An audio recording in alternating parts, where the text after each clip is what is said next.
முடியும். அவர் நேற்றும் இன்றும் என்றும் மாறாதவர், ஒருவர் பெரியவர், பெரிய காரியம் செய்ய வல்லவராக இருக்கிறார். இயேசு கிறிஸ்து உங்களுக்காகவும் எனக்காகவும் அக்கிரமங்களை சுமந்தார்.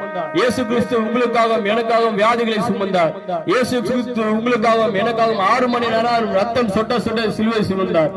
இயேசு கிறிஸ்து 2000 வருஷத்துக்கு அப்புறம் அற்புதம் செய்தவர். பதவையின் ஒரு குருடரு, கண்ணு தெரியாது, பிச்சை எடுத்துட்டு கொண்டு இருக்கும் போது பிச்சை எடுத்துட்டு இருந்தாரு. அவர் பாத்தீங்கன்னா யாருமே இல்ல, இதுவரைக்கும் யாரையும் பார்த்ததில்லை. அவரு அப்பா அம்மா சொந்தம் பந்தம் யாரையும் பார்த்ததில்லை. பாருங்க, ஆண்டவராகிய இயேசு கிறிஸ்து அந்த பட்டணம் வழியா வரும்பொழுது, இயேசுவே தாவீதின் குமாரனே எனக்கு இறங்கும் சொல்லும் போது ஜனங்களா அவர் அதிர்த்தாங்க. ஒரு பிச்சைக்காரன் இயேசுவை கூப்பிடுதா, அப்படியே ஜனங்களா அவர் அதிர்த்தாங்க.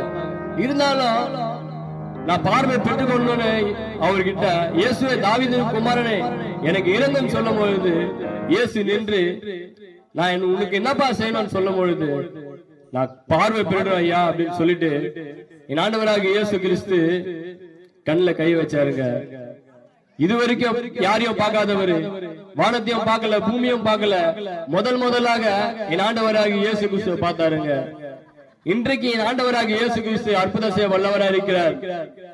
இயேசு உங்களுக்காக எனக்காக ரத்தத்தை சிந்தினாருங்க. இயேசு இது மாத்திரம் செய்யலங்க,